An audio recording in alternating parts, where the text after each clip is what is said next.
Okay, hello everyone. A very good evening to all of you. So today we are having a very important session where I will be taking images for the upcoming FMGE, NEETPG and INICET exams. So all my dear students, I hope you all are in very high spirits, preparing well with us at DocTutorials. As you all know that daily we are conducting some sessions so that your preparation is geared up. So I hope that this session is going to be very fruitful for all the students. So let us start with this. So friends, the first image is going to be for this snowflake cataract. As you can see, the pupil is dilated here and we see all the opacification here in the lens. So this is characteristically a snowflake cataract seen in diabetics. So type 1, more specific than type 2. Sorbitol is the product accumulated in lens and aldose reductase is the enzyme which is responsible for this snowflake cataract. Okay, friends. Now, the second one. So this is a very famous picture of sunflower cataract, which is characteristically seen in Wilson's disease. But please remember, it is also seen in chalcosis. So remember, sunflower cataract is not pathognomic for Wilson's disease. Now, another question, another image-based question, which is very frequently asked is on KF ring, the Kayser-Fleischer ring. So we all know that this ring is seen in patients of Wilson's disease. Now remember, again, this is not pathognomic for Wilson's because we can see this ring again in chalcosis and in other cirrhosis also. So this ring is not pathognomic for Wilson's. It is not seen in every case of Wilson's. Remember, this is a reversible ring. Whenever you have KF ring, you must diagnose the patient under slit lamp. So slit lamp examination is must. All right, friends. The next one is another picture question in oil droplet cataract. As we can see, a oil droplet inside the lens. So this is characteristically seen in patients of galactosemia. Okay, now this is the only reversible cataract and we have deficiency of either of these three enzymes, galactokinase, uridyl transferase or epimerase. Okay, so all three enzymes can be deficient. You can have galactose increase, which is converted into galactitol and it leads to oil droplet cataract. So another very, very important picture question.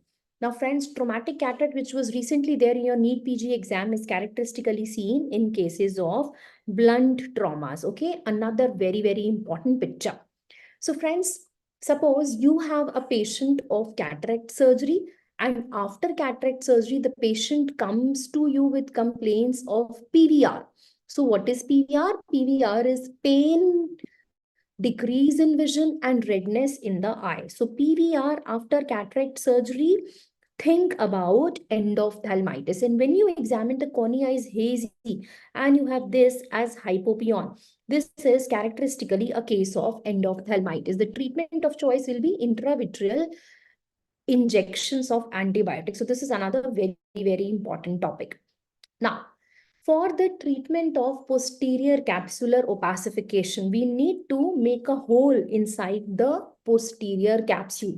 So which laser is being used? So we use a ND-YAG laser, okay? So this is ND-YAG laser, posterior capsulotomy done to treat the after cataracts or the posterior capsular opacification, okay? Another important picture. Now guys, this a picture where you see characteristically the lens has gone up and out. So this is a case of subluxation characteristically seen in Marfan syndrome. Now friends, please remember in Marfan syndrome, generally we see a superotemporal subluxation. Now there are other cases like we have Ehlers-Danlos syndrome, we have homocystinuria, there is Weil-Marchesani syndrome. So subluxations can be different. Like in Weil-Marchesani syndrome, the subluxation will be anterior in the anterior chamber. In homocystinuria, the subluxation will be infranasal. So this is entirely different from Marfan's. Okay, you must remember this much also. Now, neonates do not produce watering. So if you have watering in a neonate side, this must be abnormal. One of the cause of watering in a newborn is ophthalmia neonatorum. As you can see, there's a lot of watering and discharge.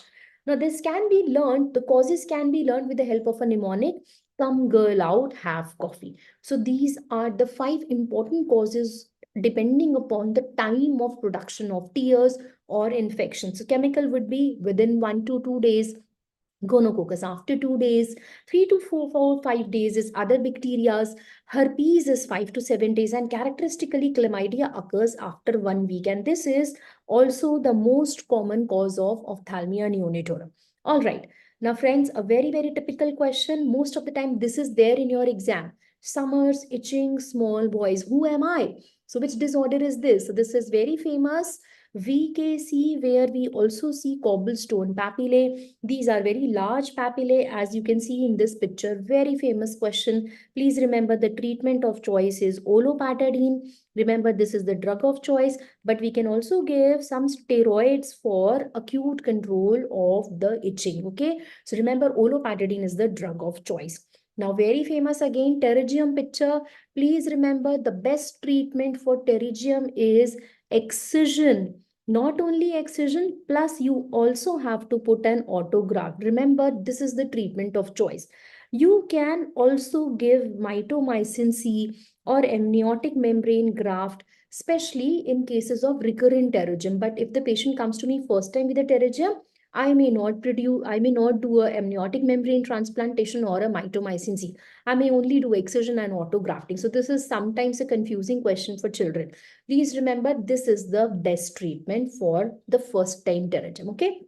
Remember, most of the time pterygium occurs on the nasal side, and there is also a elastotic degeneration. Okay, so these are very frequently asked questions on pterygium. Now, as you can see on the conjunctiva, this is a triangular foamy patch.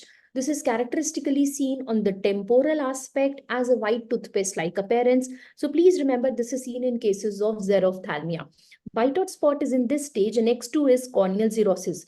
Please remember, up to corneal cirrhosis, this is reversible and very nicely treatable as well. Okay, so remember, these are some questions.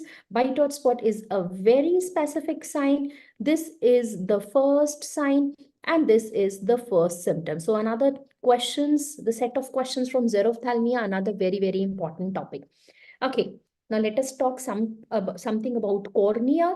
So this is a case of viral ulcer, dendritic ulcer seen in herpes simplex virus. As you can see, these green things are true knobs. So what are true knobs, true dendrites?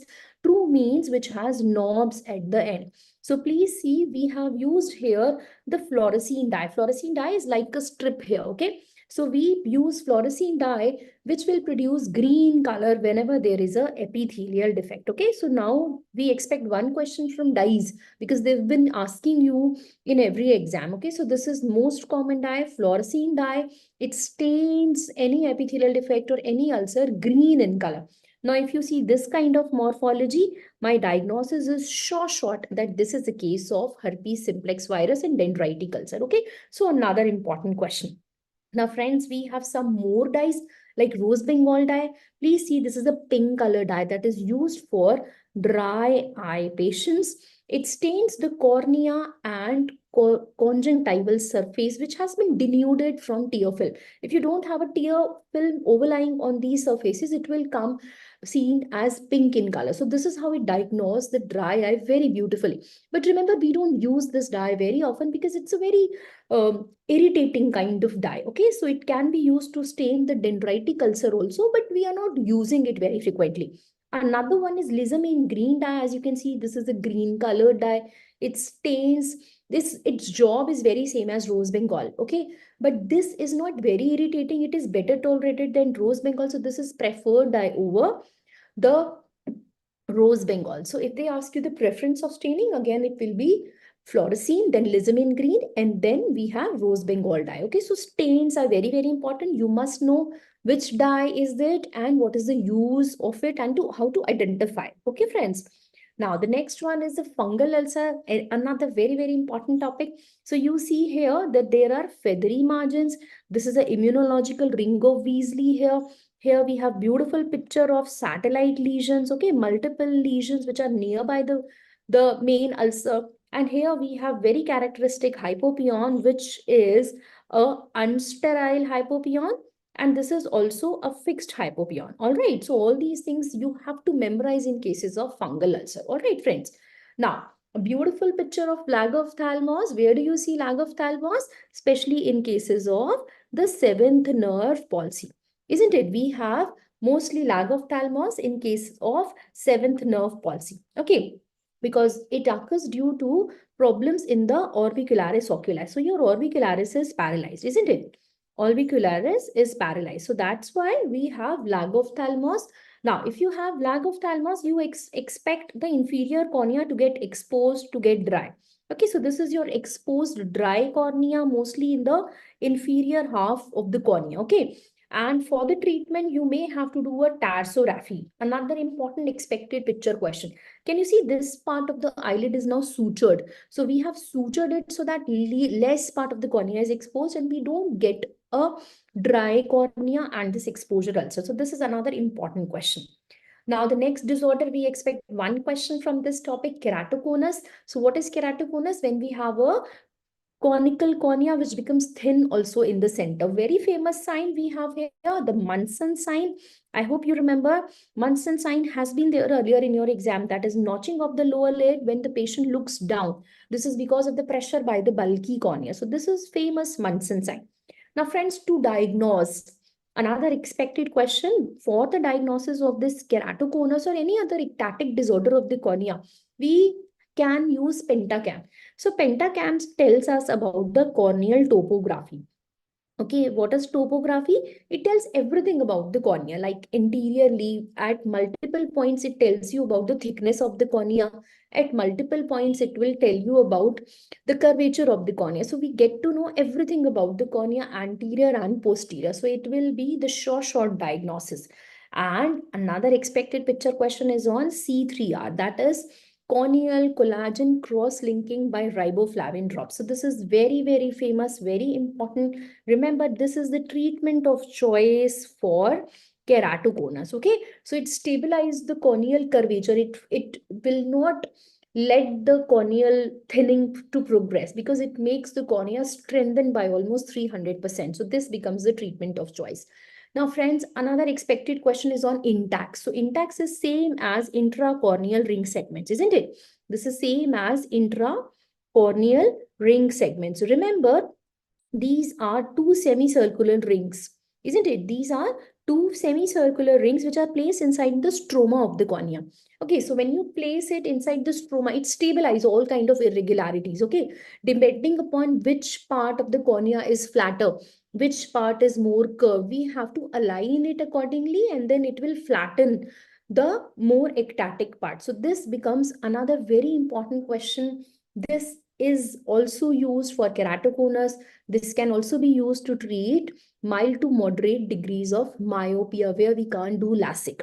Okay, friends, where the corneal thickness is not enough, where we are not able to make the flap in LASIK. So intacts can be placed to treat certain level of myopias. It becomes a very important expected question. Now, something from glaucoma, guys, a very important question. The first thing we see in primary open angle glaucoma is the increased cup to disc ratio. Okay, as you can see here, the cup is enlarged. The cup to disc ratio has become more than 0.7:1. So this is classical glaucomatous cupping. Now remember, guys, to know and to learn the rest of the signs, we have a mnemonic here. I always tell this in my class. H1, N2, Lab 3. So H1 and H1 and N1 undergoes a mutation. So this becomes, H1, N2, and this becomes your mnemonic. So hemorrhage on the disc, 2N is notching nasalization. What is Lab 3? Laminar dot sign, asymmetry, and 3Bs are bayoneting, bearing, and being bot cup. All right, so this much you should know because they have been asking you questions on primary open angle glaucoma, how to identify, how to diagnose, and what are the pictures related to this. Now, another very famous question on ophthalmos. What do you see here? Guys, we see that the cornea is large.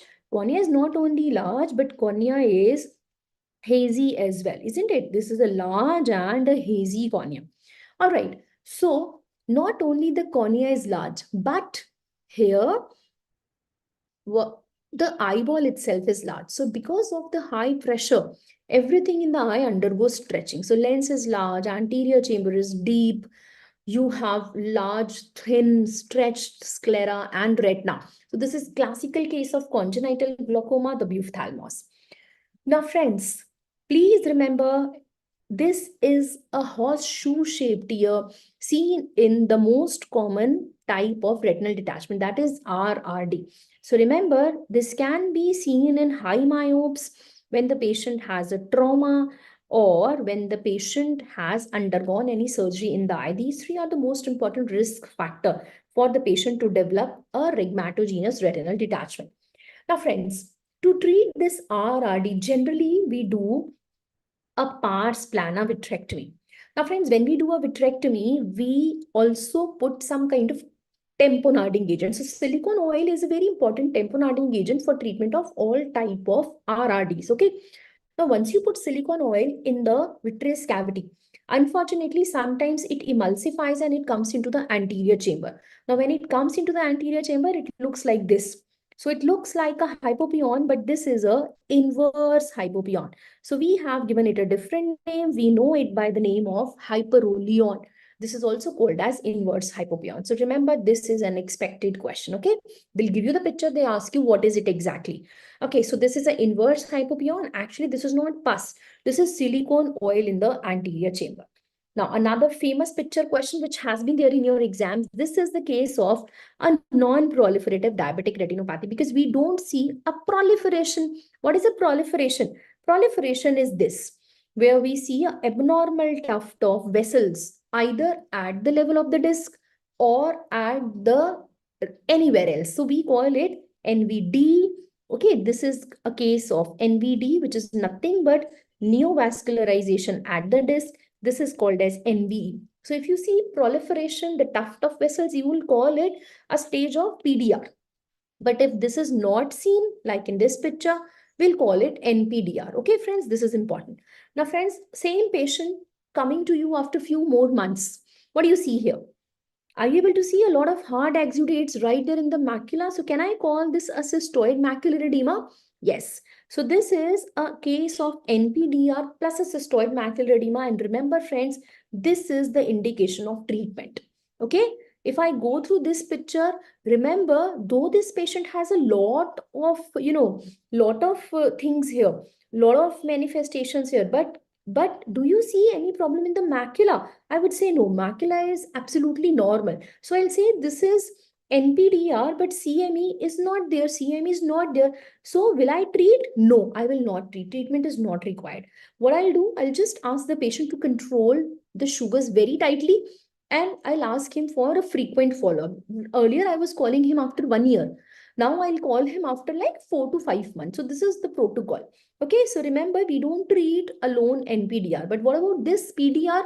Definitely, this is an indication of treatment. Okay, this is requiring an urgent treatment. And what is the treatment? Remember, PARP is the treatment of choice for PDR. Okay, very sweet and short kind of thing to memorize. PRP is the treatment of choice for PDR. Okay, here we can see that almost all the retina is lasered except for macula and optic disc. These are the two areas which we never laser. Okay, remember, visual field constriction can be a late complication of this PRP. Another important question. Now, this picture, the same picture has been there in your exams earlier. This is called as splash tomato appearance. Another name is thunderstorm appearance, characteristically seen in ischemic CRVO. I hope you can see that the veins are very dilated and tortuous, isn't it? And we have a lot of flame-shaped hemorrhages. Remember, hypertension is the most common cause for this CRV, okay? Diabetics can be having this, but still hypertension is the most important cause. The next one, as we have discussed earlier, this is another patient who has developed a cystoid macular edema. Now, not only diabetic retinopathy patients have this, but there are so many causes of cystoid macular edema, guys, which you have to remember. You can't forget those causes, okay? So we have learned the mnemonic in the class. Please remember, this CME topic is again a very, very important one.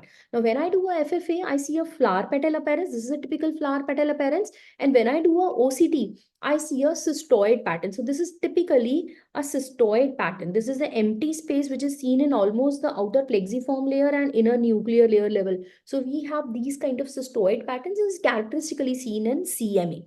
Now, another kind of OCT which is very famous and which can be there in your exams, it is this. So we have an empty space here. Guys, do not get confused. This is not cystoid pattern. This is right there an empty space between the neurosensory retina and this is your RP. So this empty area, this black area, this is suggestive of a neurosensory detachment seen in CSR. Now CSR is what? It is nothing but collection of fluid in the macula due to the failure of the pump in the macula. Now, when I do FFA, I see either of the two patterns. Very characteristically, is this umbrella pattern or mushroom pattern or smokestack pattern. We can also see a ink blot pattern where this leakage, it increases in size and intensity in gradual picture. So this is typically an ink blot pattern. Remember, this is the most common pattern, and umbrella pattern is not very commonly seen. This is the one which is commonly seen. Now, how to treat CSR? Treat the cause, treat the stress, cut off smoking, cut off steroids if the patient is on steroids, and reduce all kind of stress, because these are the ones which lead to failure of the pump. Okay, type A personality, discourage. Okay, so this is the important thing. Now, very famous question again, bullseye maculopathy. I'm sure you know which drugs. Please remember hydroxychloroquine and chloroquine. Remember, it is only the prolonged use. It's not a 1 day or 1 week use. It has to be a prolonged course, a cumulative dose, which has to be there for at least 3 years, 5 years. And then you can develop a bullseye maculopathy. That is, you see multiple rings at the level of macula, hyperpigmented areas. So guys, what about vision?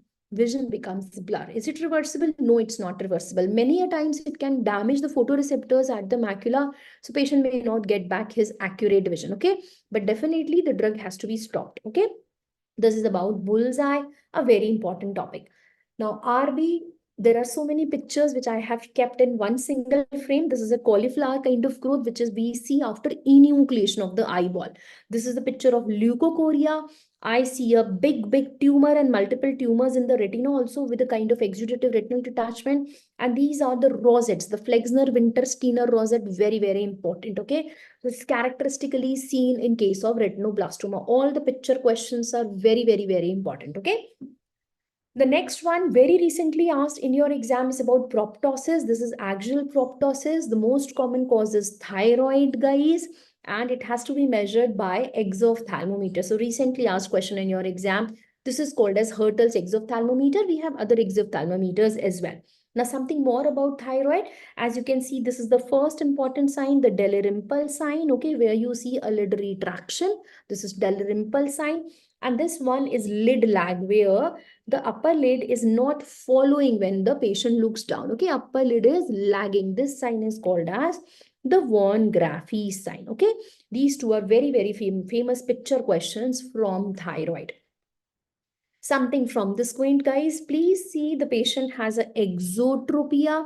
The moment we cover the normal eye, this is the normal eye. The moment we cover the normal eye, what do you see? We see the deviated eye will move towards the center to take up the fixation. And because we can't move only one eye, the movement of one eye is associated with the movement of other eye. So what will happen to the eye undercover? It will go to the opposite side, isn't it? This eye will also move. So what will happen the moment we uncover it? The moment we uncover it, everything goes back. This will go back into the center and this will go back to exotropia. So this cover test, remember, is to only confirm the tropias. It is not giving you any other diagnosis. It is just confirming. I can see there is a tropia, but I just want to confirm. So to confirm, I have a cover test. Okay. Something which has been there in your exams earlier. This is for stereopsis titmus fly test. If you want to check the patient has a 3D vision, good binocularity, you will ask the patient to see this booklet. And one of the wings of the fly will be appearing to the patient in 3D. So this is mainly for stereopsis. Now, guys, characteristic picture of third nerve palsy, where the patient has a ptosis because LPS is gone. The patient has a down and out eye. Very characteristic question, a down and out eye, patient has a ptosis, okay? Now, another expected question. This is on the sixth nerve palsy on the left side. Guys, in the primary gaze, you can see there is a slight esotropia, mild esotropia, very mild esotropia, okay? Mild esotropia. When the patient looks on the right side, this is okay, this is okay. But when the patient looks on the left side, this is okay, but left eye is absolutely not going. So the diagnosis is left-sided sixth nerve palsy. Important picture. Friends, are you able to see the left eye is going up? Up. So this is the hypertropia. Now, most common cause of this hypertropia is a superior oblique palsy on the left-hand side. Most common cause. I'm not saying every time it is the diagnosis, but most commonly we see a left superior oblique palsy. Now, To remember what is the adaptation we have here, Pushpa. So he's telling us that if the patient has a right superior oblique palsy, what will happen? The patient will have an adaptation as in depression of the chin, face turn on the opposite side and head tilt on the opposite side. So this is how you have to remember. Opposite is the thing which you have to remember. So for right side, face turn to the left side and head tilt on the left shoulder. This is the diagnostic thing. Okay. Now, some questions and some pictures on trauma. The first one is panda eye or raccoon eye. Where is the injury? It's not on the eye. It's on the basal skull, the base of the skull. Remember, another important question. Now here, characteristically, we see a D-shaped pupil. Why D-shaped pupil? Because there is a detachment of the root of the iris, okay? Please remember it is seen after blunt traumas, the fist injuries, okay? Iris is detached from its root. It gives rise to a D-shaped pupil. Another important question from trauma is on the Vossius ring. So friends, this is the ring of pigments coming from the iris deposited on the anterior capsule of the lens. Okay, remember again, this is seen after blunt traumas, important topic. Now you all know famous question about the teardrop sign. This is a famous teardrop sign where the orbital soft tissues are going down into the maxillary sinus. Okay, very famous, very important, seen whenever there is a fracture of floor of the orbit. Remember the name is the blowout fracture. Okay. Now, my question to you, if you see a foreign body like this on the cornea, will you remove it? Yes, of course, we'll remove with the help of a 26 gauge needle under the slit lamp. But what about this kind of foreign body? Will you remove? Yes, of course, we'll remove, but not on the slit lamp, but in the operation theater. We'll quickly make the operation theater ready and we'll remove it provided all the sutures are ready. We are ready with everything and then we'll attempt it, not hurriedly just under the slit lamp we'll pull it out, because there's a high chance of all the contents of the eye will come out through it. So don't be judgmental and you have to do it very carefully. Now myasthenia, if you can see, there is a ptosis and there is an improvement of ptosis by injection edrophonium. Okay, so this has been there in your exams earlier. Now there's one famous test also with the picture where we have ice pack. The same patient, if the patient puts ice pack for almost 5 minutes, there will be an improvement of the ptosis. Okay, so two pictures here from myasthenia gravis. Now friends, something about astigmatism, which again is a very important potential question. Please see there are 5 types of astigmatism depending upon the ray diagram. We'll call it SMA, simple myopic astigmatism, when one focus is on the retina, one like myopia in front. Similarly, simple hypermetropic astigmatism, when one is at the retina, one behind the retina. Compound myopic astigmatism, where one, not only one, both the points of focus are in front of retina. Compound hypermetropic, when both are behind retina. Mixed, when one is in front, one is behind. Okay, so this is very important. Now, famous test. So what is the diagnosis? If I give you this picture, what is the diagnosis? Guys, this is nothing but a case of chronic dacryocystitis. And what is the name of the test? We call it regurgitation test. And this is positive in this case. So what is happening? There's a collection of pus right there at the lacrimal sac. When we press on the sac area, we see a mucoid fluid coming out of the puncta. Okay, so what is the treatment? Please remember the treatment is only a surgery. It is DCR. Okay. Now, can you see that there's a probe which we are passing through the puncta? So this is a case of probing. Why are we doing probing? Because we want to check the site of the obstruction, or we want to treat this child because he has a congenital dacryocystitis and he is more than 1 year of age. Okay, so remember this much, very important. What are the indications of probing? Diagnostic indication in adults and treatment, therapeutic indications in children. Okay, very important topic. Now friends, are you able to see that we are making a opening in the anterior capsule? This is a very famous picture question. We call it CCC, continuous curvilinear capsulorhexis. This is making an opening in the anterior capsule. Now sometimes many surgeons, we use dye because we don't have a good visibility. So we stain this capsule with the help of trypan blue dye. Okay, just to have a good visibility. So this dye is called as trypan blue dye. Rest of these points are similar, but we just have to have a better visibility. So we put a stain on the anterior capsule.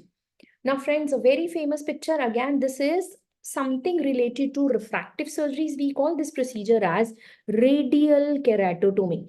Though this procedure is obsolete, we are not doing any radial keratotomy. But still, because this was the first attempted surgery, here we are making radial cuts on the peripheral part of the cornea to flatten the cornea in the center. So this is used to treat only 2 to 5 diopters of myopia, but because this is making the cornea very weak, so we are not doing this surgery. There are so many side effects, there are so many problems associated with this. We are now doing LASIK surgery as the most common refractive surgery, where we are making a flap. Okay, first we make a flap with the help of this blade. This is called as microkeratome blade. So we are making a flap in the LASIK, and then with the help of this laser. What is this laser? This is excimer laser.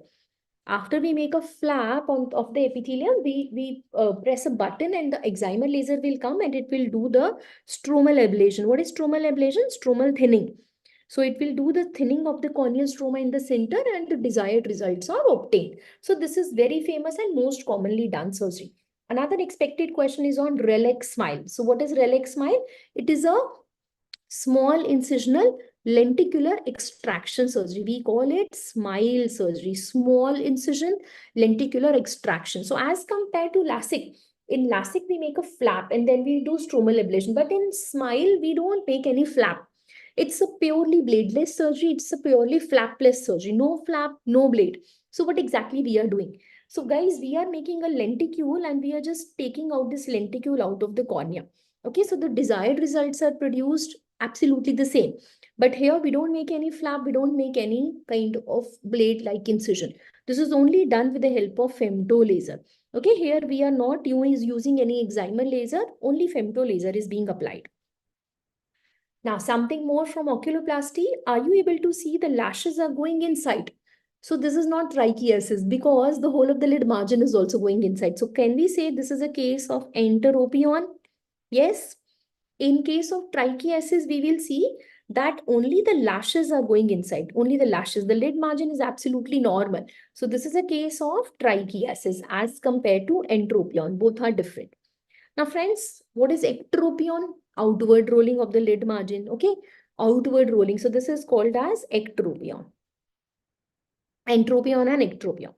Now, are you able to see this extra row of eyelash? Extra row of eyelash. So this is called as distichiasis. Distichiasis. All right. So these are some famous picture questions from your oculoplasty. Now, friends, my question to you.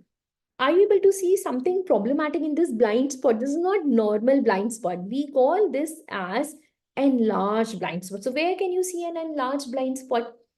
Any case where your disc is large, your blind spot will also get enlarged, isn't it? So enlarged blind spot you may see in cases of papilledema, papillitis, morning glory syndrome. Wherever your optic disc is enlarged, your blind spot will also be enlarged. So another picture question. Now, if I just give you this picture and ask you where is the defect? Where is the defect? So the defect is at the chiasma, isn't it? It may be seen in craniopharyngiomas, in pituitary adenomas. Okay, so chiasma, because this is a case of a bitemporal hemianopia. Can you see this bitemporal hemianopia? Yes. Another question similar to this. What is the name of this field effect? Can I say it to be a right-sided homonymous hemianopia? Yes. If it's a right-side homonymous hemianopia, the problem will be on the left side after chiasma, which may be most characteristically in the optic tract.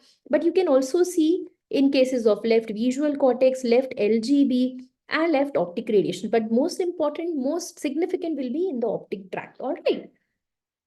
Now, another question. I'm sure that you are able to see that this is same, right? Homonymous hemianopia, but the macula is spared. Isn't it? The spectral part, the macula is spared. So we call it right homonymous hemianopia with macular sparing, characteristically in lesions of visual cortex. Okay. So very, very important set of questions from this. Now, next coming up is some pictures from uveitis. So this is characteristic of a granulomatous uveitis. Guys, are you able to see this small irregular pupil? Yes. And you see a lot of mutton-fat capes in the form of a triangle, the arch triangle. The superior part of the anterior chamber is absolutely clear. So famous picture question. This is a festooned pupil when you dilate the pupil. I'm sure you are able to see this irregularly dilated pupil. Okay. So guys, where do you see a macular scar? And this is a satellite lesion else also. So what is the diagnostic pathology? What is that? So I'm sure you know that this is most commonly seen in case of toxoplasmosis. Okay. So macular scar right there at the macula, big lesion. You may have satellite lesions nearby this big scar. Vision is almost very, very poor. And punched out lesion is another name for this kind of scar.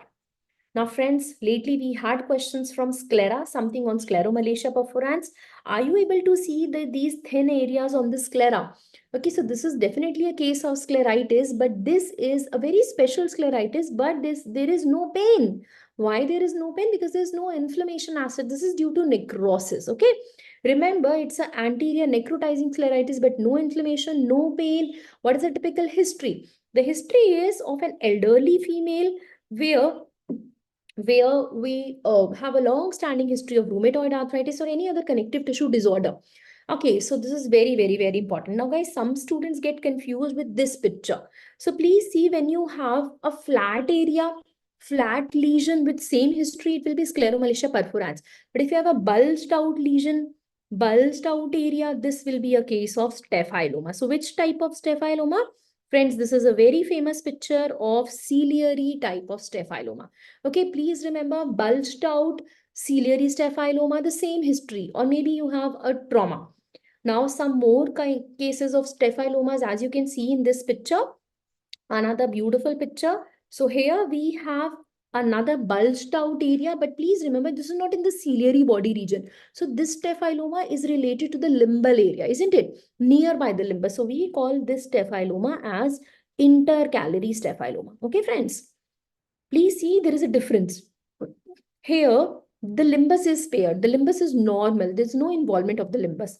But here, we have this intercalary staphyloma where the bulge is within the limbal area, within 3-4 millimeters of the limbal area. So we call it intercalary staphyloma. All right, friends. This is another picture where we have a small bulge right there in this region. So we call this as another picture of ciliary staphyloma. Isn't it? This another way looks like a ciliary staphyloma. So friends, these are all the picture questions which I wanted to discuss with you. So this was a very rapid fire kind of revision session where I have taken almost 85 pictures which are going to help you in your preparation. So I hope you learned something, and this was a rapid fire kind of revision. So friends, do write to us whatever you want us to teach you, because your time is left for your exam. So best of luck. I hope this was helpful and everyone enjoyed the session and learned something new.